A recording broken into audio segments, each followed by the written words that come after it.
is my company card, bitch. It's a black That's American not a flex, honey. with That's my not name a on. flex. Here's another one, and that's my third one. Okay, and don't here's throw my things at me, black so I'll throw them American back at you. Express Prada bracelet, Okay, and I listen, can swipe are you it to charge flexing right now anything. with- Don't throw that on the floor, girl. Put this in your purse.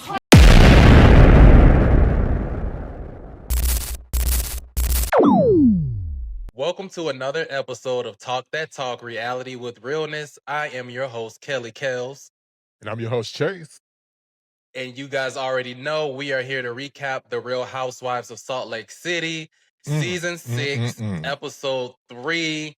The whole episode was one scene, which was Whitney's telepathic tasting event. So we got to break this thing down, friend. Ooh. We got to break this down. Give this production company, baby, the editor, give them the Emmy. How about a round of applause? Tasha, I'll quit. I don't need this job. Standing ovation. Just give it to them. Friend, when I was going, first of all, I kind of had an inclination like this, how this scene, like this episode's going to be one scene. And I was like, I know this ain't finna happen. But when I tell you, these girls delivered.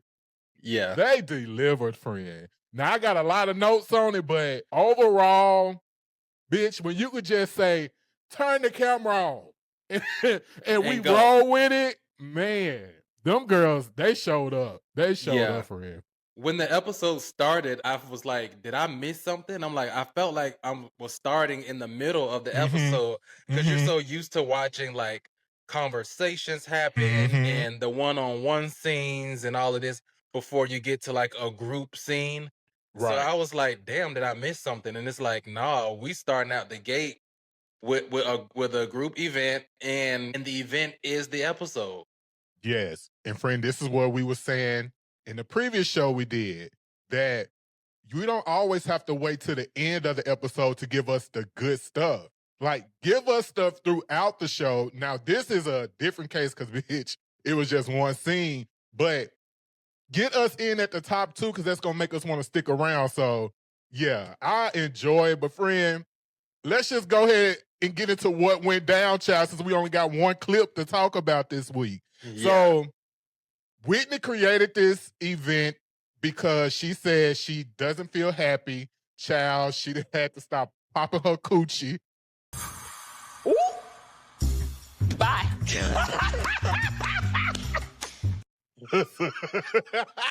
She had to stop popping that coochie because her husband got fired, and since then she feel like she didn't have to change who she is. And a part of me understood that. I understand what she was saying, like she don't feel like she's herself. So, child, first getting into the scene, that Mary Cosby love a murder mystery, child. When she started talking about why she didn't want to be there because the man killed himself, then the wife or something, I said, child, Mary love a murder mystery. Yeah, she always gonna sit in that confessional and give some kind of crazy ass story and just have you laughing. Okay. That's why we love Mary on the show. Yes, child. Now, friend, I gotta ask you, who wore it better, Bronwyn or Meredith? Ooh, that's tough because they both were a little out there for me. So I don't know. Like I might be leaning more towards Meredith a little bit, but then I can't get it out of my head that Mary said she looked like a walking virus either.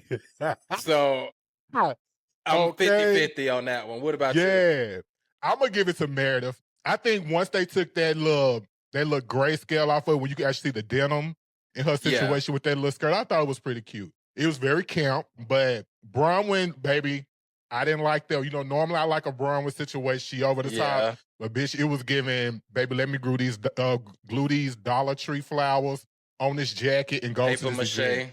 And this? Couture. Is it couture? It's couture. It doesn't look like couture. It's couture, honey. Look at the tag. It's couture. Okay. Yeah, so I was feeling Meredith's thing. Now, friend, let's talk about Brittany. When Angie was talking about her house being on the market, Brittany said, right. Still on the market. I said, I know this heifer ain't on the phone talking about the house with Angie and looking at it at the same time. Looking at her. And let me tell you, again, I'm saying it every week. I love Brittany. And it may be because I love the theater shit about her. And once I realized that she'd been on Broadway or something like that, I was like, okay, this bitch is performing. She's acting. And she knows how to play her role well. So I like Brittany. Now, Brittany pulled up that the house was still on the market. And then, child, even today, bitch, the house still on the market. 400 something days later, it's still on the market. Well, Angie said this is what she said, 400. How much was the house? 400 million or something like that? 400 million. Yep. Dollar house, like it ain't gonna just move like that. Like you don't know what you're talking about. Brittany said, yeah, because you didn't price it right, my love. Look, you need to price it right from the gate so you get multiple offers. Listen, now, friend, let's just get into this whole thing with Lisa and Angie. Now, I have to say, Angie is kind of doing the most right now to me. And I feel like, and we ain't got to talk about Mary now, but Mary was right to start getting into her ass about it. But Angie, I think Angie got to calm down. Like, yes, you are a people's favorite right now, but don't let that people's favorite turn you into the actual villain of the show. And if she don't be careful, Angie, come on. Because you was doing the most tonight. We see each other on that too. We see each other. Because I was like, as I'm watching, I'm like, okay, this is Angie and Lisa's, riff that they always have. But as it progressed, I'm like, okay, this is starting to go a little far now. And I even had at one point, I even was like, I'm actually starting to be over the Lisa versus Angie thing because it's like every week. And it's like, yes, it's entertaining, but for so long, you know what I mean? Yeah, right. So I see why Mary got pissed. Yeah, and then also too, bitch, I love an underdog. So the more they set this up to be everybody piling on Lisa, like it really just make me soften up to Lisa even more. I ain't gonna even lie to you. Hi, baby gorgeous. So the moment when Meredith was, asking Lisa about did she do it, and how Lisa was like, no, but she was looking, and then when she looked at Angie was like, but it looked like Satan does. I said, my God, bitch, this scene was edited so good. Going from chaos to sad moments on the reading back and forth. It was so chaotic. Oh my God, bitch, I text you. I was like, bitch, I need a break. These women are so chaotic, crazy. Chaotic. Crazy as a bag full of cats. The whole group. And my thing is, Mary was I was kind of confused because I was wondering, like, well, why is Mary, I felt like she was like siding with Lisa. Like, I was wondering why did she not pull Angie to the side and have a conversation with Angie rather than Lisa? What you think that's about? So I don't know. I feel like Mary's gonna always run to the own beat of her own drum, right? And I feel like Mary was trying to tell Angie to calm down, and I could see Mary start getting frustrated at the point where she started throwing the cards, bitch. Like she was throwing. Somebody said, "Baby, she throwing the cards like she playing spades out there." Come on now, Gina. Bring your ass to me. So, I can see her starting to get kind of frustrated with Angie at that point. But I appreciated Mary going to Lisa and was like, look, if you're the leader of the group, show these girls how to lead. Like, show them how to do it. So, I didn't really see it as Mary taking a side, but bitch, Mary made it very clear. Now, if I can't come and tell you when you wrong as my friend to calm you down, and then you want to throw shade at me, oh girl, I ain't doing with that. Find another sister. But also my thought process was I felt like they didn't really lean in that much in regards to the things that Lisa supposedly said about Meredith, family or whatever to Angie. I felt like they didn't lean in on that enough because my thought process was it ain't too far-fetched that Lisa probably was saying stuff about her family because in the hot mic moment, she was talking about her family. baby. But also, too, I think it's because I have the question, like, why now? Like, why even bring this up now other than you are intentionally trying to cause a discord? Yeah. And like Mary said, like, girl, you were okay with it when you were her friend. So why are we having this big issue, this big fight about it now? So, yeah, I think, again, Angie, calm it down just a little bit. Like, we get that you performing, but I feel like her bringing that to Meredith, and I think we said this last week, that it wasn't needed. It was pointless. And so, honestly, it's kind of backfiring in her face because the girl's like, all right, girl, just calm down. Like, you're doing too much. Yeah, and then she was trying to hold her own for the most part, and I did like the credit card thing. I thought that was boss AF. Yeah. Oh, yeah. And she was holding her own. You know, yeah. Angie will get with you. She actually kind of has a Jersey girl vibe to me, like Yes. real ballsy in your face. Yes. Like she will get you together. But sis started crashing out near the end though, and started like really losing it and crying. And I'm like, all right, girl, you should have stopped a long time ago because now you're crying, now you're crashing out. Don't know how Like to this stop. is not a good look. Okay, it wasn't a good look. Right. Now, it's not the little wine taste. They said, I got another bottle if y'all want it. Like, ma'am, they don't need it right now. But she like, bitch, I'm trying to help y'all out right now. Meanwhile, the girls coming in and out with the card reader and everybody coming out in tears back to the table. And Angie and Lisa over here, baby, at each other's throats. Baby, I'm like, this is the craziest event. Yes, Bronwyn came out, baby, tears, baby, down there in the ground. They still going at it. Still going at it. Shut up. So, friends, speaking of, what you think about the psychic's feedback to Bronwyn about her mother? I don't know how much I believe in the whole card reading thing, especially when it comes to Housewives shows, because every franchise, every season, somebody does like a psychic kind of situation. And it's very easy to get a read on these women if you just watch the show. So it's like, how much of that can I really believe? You know, if I know I'm going to be reading the Housewives of Salt Lake City, I can go do my research on every last one of y'all before I meet up with y'all, you know, and Google. That's it. So I don't know if I believe like that he has some psychic ability, but I mean, in regards to the stuff he said about her mom, like being sick, like that's unfortunate, but I don't know. Still ain't seen it for Muzzy. I'm holding my tongue from what I really was finna say, but yeah.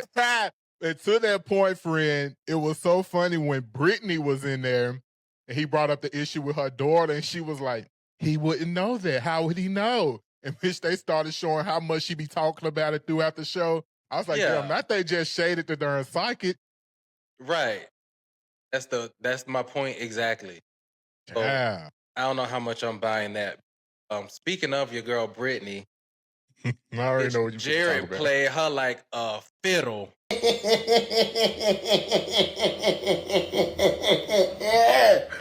Woo! You hear me? Okay, yes he did. Got her looking stupid.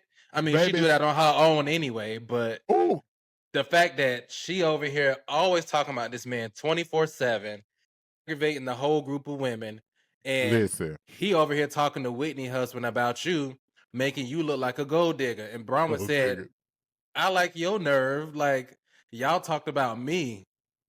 Your own man is calling you a gold digger. Baby, he said she only want me when it's time for a trip or a bag, when she want to give or to go somewhere. And then her ass then bust out and then crying. she in tears. Like, girl, please. I'm so tired of Brittany and her antics. Perform, Brittany. She's so messy. Baby, messy boost. But yeah, I'm so sick of her and Jared. Child, let Jared go at this point. Like, Jared at this point is using you for this platform. Or bitch, they may be in cahoots together because she is an actress. She acting. That's obvious. She's good at it. But she's definitely acting, child. They both want to be on TV real bad. We can see clearly that he's filming. They're just probably not showing the things that he's filming. They only show that little clip. So he wants to be on this show and he's filming. They're probably just cutting a lot of his stuff out. Right. Because I mean, she don't get that much time herself as a friend of. Right. She's just kind of like sporadically placed. So she should be so lucky to be there. So he'd be glad if he get any time. Now, friend, what about Lisa's moment with the psychic? Lisa got a little emotional when he brought up her situation with her husband. Child, looks like trouble in paradise. Trouble in paradise. That's the same thing I said, friend. I said, what's going on, Lisa? Going on. And which may explain why she's so guarded with these ladies right now. Like everything is a fight with her. And I don't know. It's just clearly Lisa got a lot going on.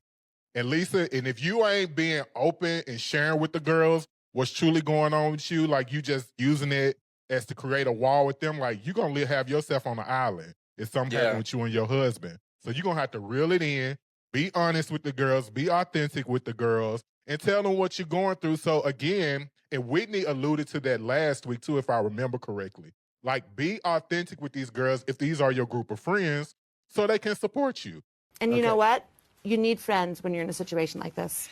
And plus, if she doesn't open up about it with the group, like they will see these episodes. And what's gonna happen next season if you never open up? They're gonna use that shit against you rather than support you because you want to create this image of paradise all the time. But that's no one's reality. I want to know who the soup man is and what that's about. Yeah, what the hell is the soup man? I thought about was Ratatouille. Don't eat the soup. Stop that soup! I'm like, what is the soup man? And she never went into detail about it. She never went into details about it. And whatever it was, wrangled Angie up because Angie said, I ain't doing nothing illegal with nobody with soup. I don't eat soup. She said, I don't know nobody who sells soup. Yeah, she knows something about soup, baby. She went down a list of soups. I said, oh, shit, she knows something about some soup. You know who else got they feathers ruffled? Lisa about that facelift. Because I heard 50 times, I didn't get a facelift. She kept going back. I'm like, girl, Oh my God. ooh, that really bothered you. So her friend, what she said, you look like you've been in a tunnel. A wind tunnel. A wind tunnel, bitch. Not a wind tunnel. I hollered. Lisa said, I don't have a facelift. I have, what she said, I have 12 threads. Yeah. Oh my God. Bitch. Somebody said, I didn't know, I didn't know Lisa had a thread count. Like a set of sheets. Boy, I cannot deal. Friend, again, episode 3, I have no notes for these ladies other than, damn, slow us down a little bit. Yeah. Woo, a lot going on. Because y'all ain't playing. Salt Lake City, they got it. They got it. I don't know what it is, who telling them what to do, who feeding them what to do, but them girls got it, friend. The more and more I watch Salt Lake, the more and more I'm starting to look at the group overall. And this ain't shade, but just observation as like satire. Like they almost give me like the parody Housewives, you know, like of all the franchises. Like this is the one to watch. Like it's like making fun of the franchise, if you will. Yep. Like it's entertainment purposes. Yep. So I'm here for it. Again, and it's no, again, like you said, it's no shade. I feel like a lot of that stuff is good acting. And so once you can see that and how they perform, because I feel like that's how they're able to move on so quick. They don't hold on to things and let them drag out for too long. They try to make up. But bitch, the whole time my cheeks got tired from laughing and smiling so hard this whole damn thing. And I was like this actually like feel good TV. Like this is something I want to. If I'm watching reality TV, this is what I want to watch. This is how I want to do it. So yeah, I have no notes for the girls. Kudos, friend. And kudos to the girls. So friend, we ready to move on? Or you got something else? I just had one comment on Mary. She had me What's weak. up? Talking about that food. Talking about that that is this tartar? Okay. Baby, yeah, I ain't eating no tartar. Heather. Listen, Heather said, it's smoked. I just had it. It's smoked. Baby, Mary said, I don't want no little fish growing in my belly. I don't Women need no inside parasites. Of me. And I'm with Mary. I don't want no tartar. Listen, I don't want no raw fish up in me, Put mine on the stove. I don't want no tartar. Baby, fry her down. Crispy if it's catfish. That part. Okay. Friend, let's get into the social media roundup. What the people saying out there? Tal J says, people like Brittany should not be parents not 24 hours after promising to take a break from Jared to work on the relationship with your daughter. You're back together? A real bottom rung beat if I ever saw one. And Reality Ash Hole says, Angie has been friends with Lisa for how long? And it wasn't until she became a full-time housewife that she realized Lisa is so evil. Get the out of here. Angie is a user and is jealous of Lisa's fame on the show. Ooh, right, Angie K? Yeah, look, you see what the people starting to... Doing the most, she started showing you slip. You clicking. Okay. Clicking down. But you're clicking down. Okay. Friend, I enjoyed the episode. Again, them girls said, turn the camera on, let us do what we got to do so we can go home and give y'all what y'all need. So I appreciate it. Very good episode, ladies. Y'all already know. Subscribe if you have not. Like, share, subscribe again. Go tell your mama, your cousin, your baby daddy, your baby mama, child. Tell everybody they need to get on here and subscribe right now. And until next time, y'all already know. We'll holler. Peace.